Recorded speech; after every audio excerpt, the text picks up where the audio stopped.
अब देखिए बहुत इम्पोर्टेंट टॉपिक है ऊंचाई और दूरी, height and distance. Height and distance को के प्रश्नों को हल करने से पहले हमको ये जानना जरूरी है कि दो कोण, उन्नयन कोण और अवनमन कोण कौन कौन से हैं। देखिए उन्नयन कोण क्या होता है? जब हम किसी वस्तु को नीचे से ऊपर की ओर देखते हैं, जब हम किसी वस्तु को नीचे से ऊपर की ओर देखते हैं तो जो हमारे आँख से क्षैतिज रेखा जाती है और दृष्टि रेखा जो जाती है, मतलब हम मान लीजिए हम यहाँ से देख रहे हैं तो हमारे आँख के जो बराबर की रेखा है और ऊपर की ओर जो देखा जाता है वो रेखा, मतलब दृष्टि रेखा के बीच जो कोण बनता है उस कोण को उन्नयन कोण कहते हैं। मतलब कि जब हम नीचे से ऊपर की ओर देखते हैं तब हमारी आँख से क्षैतिज रेखा व दृष्टि रेखा के बीच बना कोण उन्नयन कोण कहलाता है। इसी प्रकार से जब हम ऊपर बैठे हैं, जैसे मान लीजिए छत पर हैं, मीनार पर हैं, तो वहाँ से अगर हम नीचे किसी वस्तु को देखते हैं तो उस समय जो क्षैतिज रेखा होगा और नीचे जो दृष्टि रेखा है, इन दोनों के बीच जो कोण बनेगा उस कोण को कहेंगे अवनमन कोण। मतलब कि अगर ऊपर से नीचे की तरफ जब देखेंगे तो जो आँख पर कोण बनेगा वो अवनमन कोण कहलाएगा, और जब हम नीचे से ऊपर की ओर देखेंगे तो जो आँख पर कोण बनेगा वो उन्नयन कोण कहलाएगा। अब यही उन्नयन और अवनमन के द्वारा ही सारे प्रश्नों को हम लोग हल करेंगे। इसके अलावा क्या किया जाता है कि इसमें tan का मान काफ़ी प्रयोग किया जाता है। आपको अगर मान निकालना रहे, जैसे मान लेंगे इसमें कि एक मीनार है, ये यहाँ पर कोई बिंदु है, तो इस तरीके से जब हम मिलाएंगे तो ये भुजा कर्ण के रूप में प्रयोग की जाएगी, ये भुजा लंब के रूप में प्रयोग की जाएगी, ये भुजा आधार के रूप में प्रयोग की जाएगी। तो जो हमारे पास फार्मूला है कि साइन ए बराबर लंब बटा कर्ण, कास ए बराबर आधार बटा कर्ण, और tan ए बराबर लंब बटा आधार। तो ये विशेषकर ये tan वाला फार्मूला अधिक प्रयोग किया जाता है। अच्छा, ज़रूरत क्यों हुई ऊंचाई दूरी की? हमें मान लीजिए हमें कोई पेड़ की हाइट निकालनी है, पेड़ की हमें हाइट निकालनी है और ये बताया गया है कि यहाँ से इस पेड़ पे एक बिंदु है, ये 30 अंश का कोण बनाता है, नीचे की दूरी मान लिया 20 मीटर है, तो पेड़ की हाइट क्या होगी? तो हम इसमें पेड़ की हाइट को tan के फार्मूले से tan 30 हो जाएगा। क्या होता है? लंब बटा आधार, तो tan 30 लिख देंगे यहाँ। लंब हमने मान लिया h है, आधार है 20। तो इस तरीके से मान रख के हम h का मान निकाल लेंगे। या दूरी अगर हमें पता करना है कि ये बिंदु कितनी दूरी पर स्थित है, तब भी हम इसकी सहायता से मान निकाल लेंगे। और एक बात कहनी है कि जो अवनमन कोण होता है वो उन्नयन कोण के बराबर इसको हम लिख सकते हैं। जैसे मान लीजिए यहाँ पर कोई बैठ के ऊपर देखता है यहाँ किसी बिंदु को, तो यहाँ पर ये कोण थीटा बनता है, तो हम इसको यहाँ भी बना देंगे कोण और यहाँ भी इसको बना सकते हैं। क्यों? क्योंकि एकांतर कोण बराबर होते हैं।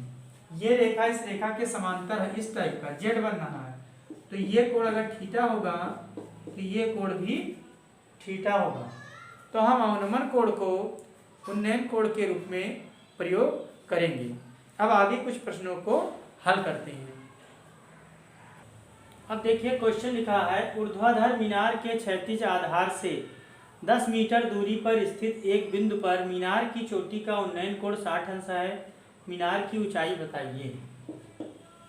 ऊर्ध्वाधर मीनार के क्षैतिज आधार से, तो एक हम मीनार बना लेंगे। मीनार आप ज़्यादा अच्छा भी बना सकते हैं, या नहीं टाइम है तो आप साधारण सा मीनार बना दीजिए, या एक लाइन खींच दीजिए। एक मीनार से क्षैतिज आधार से 10 मीटर दूरी पर स्थित, यहाँ से आधार ये हो गया आपका, नीचे वाला आधार मान लेंगे, ये जमीन पर है, ये आधार हो गया, यहाँ से कितना हो गया 10 मीटर। 10 मीटर दूरी पर स्थित एक बिंदु पर, यहाँ इस बिंदु पर मीनार की चोटी का उन्नयन कोण, मतलब नीचे से ऊपर देखा जा रहा है। मीनार की चोटी यहाँ मान लिया मैंने, इसका उन्नयन कोण कितना है 60 अंश है। तो मीनार की ऊंचाई बताइए। हमने मान लिया कि मीनार की ऊंचाई h है, लिख देंगे माना मीनार की ऊंचाई बराबर h। इसको a मान लेंगे, b मान लेंगे, इसको c मान लेंगे। अब देखिए ए बी बराबर कितना है 10 मीटर। देखिए कंपटीशन वगैरह में इसको हल करेंगे तो पूरा लिखने की जरूरत नहीं है, डायरेक्ट हल करेंगे। सीधा सा लिख देंगे tan 60। tan ले लेंगे इसमें, देखो कर्ण की इसमें कोई आवश्यकता नहीं है, कर्ण इसमें मान दिया भी नहीं है, कर्ण ज्ञात भी नहीं करना है, इसलिए आप सीधे सीधा ये लंब है ये आधार है, tan का फार्मूला लगा देंगे। तो tan 60 बराबर लंब हो गया h, आधार हो गया 10, लंब बटे आधार। tan 60 का मान √3 h बटे 10, 10 इधर आ जाएगा, 10 √3 बराबर h, तो h बराबर 10 √3 मीटर। या अब आपका ये भी उत्तर सही है। अगर दशमलव में मान आ रहा हो तो √3 का मान 1.73 या 1.732 ये मान लिख सकते हैं, कोई दिक्कत नहीं है इसमें। तो ये छोटे छोटे प्रश्न हैं जो 1 नंबर के 2 नंबर के एग्जाम में पूछे जाते हैं और हल कराए जाते हैं। अब NCERT 9.1 का क्वेश्चन नंबर 1 देखिए। ये क्वेश्चन लिख पाना इतना संभव नहीं है, बहुत समय लग जाता। पढ़ रहा हूँ, आप लोग ध्यान से देखिएगा, किताब से मिला के पढ़िएगा। लिखा है सर्कस का एक कलाकार एक 20 मीटर लंबी डोर पर चढ़ रहा है जो अच्छी तरह से तनी हुई है और भूमि पर सीधे लगे खंभे के शिखर से बंधा हुआ है। यदि भूमि स्तर के साथ डोर द्वारा बनाया गया कोण 30 अंश का हो तो खंभे की ऊंचाई ज्ञात कीजिए। सर्कस का एक कलाकार है, 20 मीटर लंबी डोर पर चढ़ रहा है जो अच्छी तरह से तना हुआ है और भूमि पर सीधे लगे खंभे के शिखर से बंधा हुआ है। तो सबसे पहले देखिए हम यहाँ भूमि बना लेंगे। ये भूमि है और एक यहाँ पर खंभा है, इस खंभे पर एक डोरी बंधी हुई है, एक डोरी बंधी हुई है और जो कलाकार है वो इस डोरी पर चढ़ रहा है। 20 मीटर लंबी डोरी पर चढ़ रहा है, ये 20 मीटर है, डोरी पर चढ़ रहा है। अब कहते हैं कि यदि भूमि स्तर के साथ डोर द्वारा बनाया गया कोण 30 अंश है, यहाँ पर जो कोण बन रहा है वो 30 अंश है, तो आपको ये बताना है कि खंभे की ऊंचाई कितनी है। ये क्वेश्चन नंबर आपका 1 है, किताब से आप मिला लीजिएगा और क्वेश्चन हल कीजिएगा। अब देखिए इसमें सीधा सा स्पष्ट है। अब आपको क्या चाहिए, ये कर्ण है, ये क्या है लंब है। आप जानते हैं लाल बटे कक्का, लंब बटे कर्ण साइन का मान होता है, आधार बटे कर्ण कास का मान होता है, लंब बटे आधार टैन का मान होता है। तो देखिए इसमें कर्ण है और लंब है, साइन का मान लगा दीजिए, क्या हो जाएगा। आप लिखेंगे कि माना डोर AC खंभा BC है तथा भूमि पर स्थित बिंदु A है। अब क्या करेंगे कि डायरेक्ट हल कर रहे हैं, साइन 30 ले लेंगे इसमें, साइन 30 बराबर लंब बटे कर्ण, लंब हो गया H और कर्ण हो गया आपका 20, H बटे 20 हो गया। अब इसका मान कितना हो गया 1/2, H बटे 20, 20 इधर आ जाएगा बराबर 2H, ये कट गया 10, H बराबर 10 मीटर। क्या बोलेंगे कि खंभे की जो हाइट है वो आपकी 10 मीटर है। इस तरीके से पहला क्वेश्चन हम लोग हल कर लिए हैं। अब क्वेश्चन नंबर दूसरा देखेंगे। क्या है कि आंधी आने से एक पेड़ टूट जाता है और टूटा हुआ भाग इस तरह मुड़ जाता है कि पेड़ का शिखर जमीन को छूने लगता है। मतलब आंधी आती है, एक पेड़ है यहाँ पर, मान लीजिए ये पेड़ है,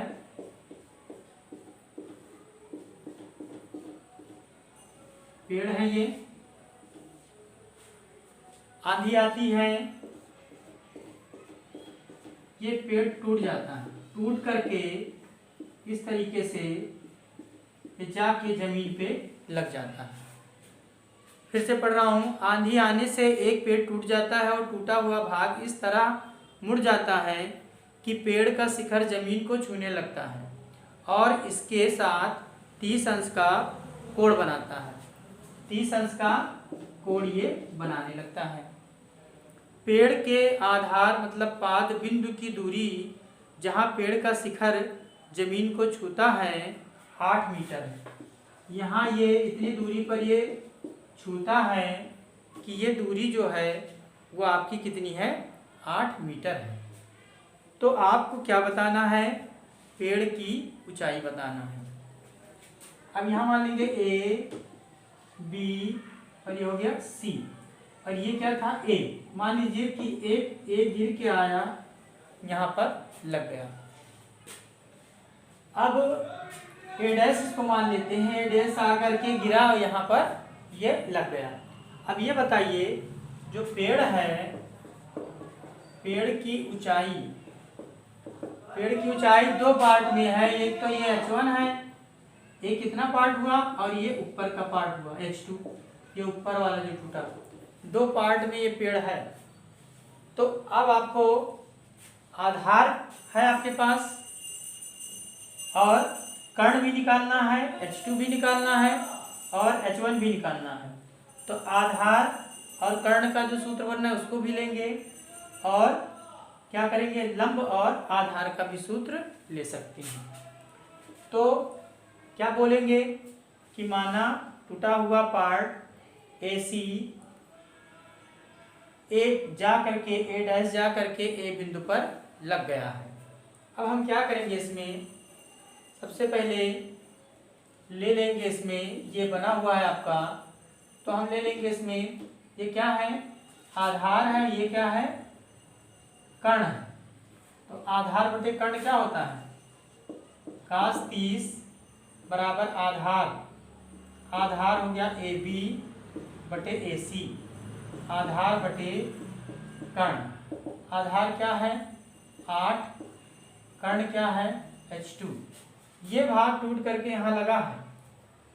तो अब ये cos 30 का मान क्या होता है, 1/√3/2 और ये हो गया 8, यहाँ हो गया H2 का गुणा यहाँ हो जाएगा, H2/√3 बराबर 8 दूनी 16, तो H2 बराबर 16/√3। इस तरीके से आ गया इतना मीटर। अभी हम इसको थोड़ा सा और हल करेंगे जरूरत के हिसाब से। फिर क्या करेंगे, अब इसमें आधार और ये हो वो वाला ले लीजिए, ले लीजिए tan 30 बराबर क्या होता है, लंब बटे आधार h1/8। ये हो गया लंब और ये हो गया आधार h1/8। तो अब ये लंब का मान कितना होता है, 1/√। tan 30 का मान क्या होता है, 1/√3। और ये हो गया h1/8। अब इसको हम थोड़ा सा सही से लिखेंगे तो h1 ये आ गया h1 बराबर 8/√3। कैसे, 8 का यहाँ गुणा कर दिए, √3 उधर नहीं ले गए, तो h1 बराबर 8√3। अब पेड़ की ऊंचाई हम क्या लिखे थे, क्या होगा, h1 प्लस h2। तो पेड़ की ऊंचाई हो गया h1 प्लस h2। तो h1 और h2 का जो मान आया है हम उठा के यहाँ पर रख देंगे। h1 का मान आया है 8/√3, h2 का मान आया है 16/√3। अब हम इसको एलसीएम लेंगे, √3 एलसीएम हो गया, 8 प्लस 16 कितना हो गया, 24/√3। अब क्या करेंगे, इसमें √3 से ऊपर और √3 से नीचे गुणा कर देंगे। इससे क्या होगा कि हर का परमीकरण हो जाएगा। अब परमीकरण जब कर दिया तो ये आ गया 24 √3/3 हो जाएगा। √3 और √3 का गुणा 3 हो गया। ये 3 इससे कट गया, 8 आ गया, तो आ गया 8√3 मीटर। तो आपका जो पेड़ की जो ऊंचाई आ गई टोटल, वो आ गई 8√3 मीटर। और अगर √3 का आपको मान रखना है तो मान रख करके हल कर दीजिए। तो इस तरीके से ऊंचाई दूरी का ये क्वेश्चन भी हल हो चुका है। यदि आप लोग हमारे चैनल पर नए आए हों और सब्सक्राइब ना करे हों तो आप लोग हमारा चैनल सब्सक्राइब कर लीजिए, तथा समझ में आए तो लाइक बटन भी दबा दीजिएगा। जय हिंद।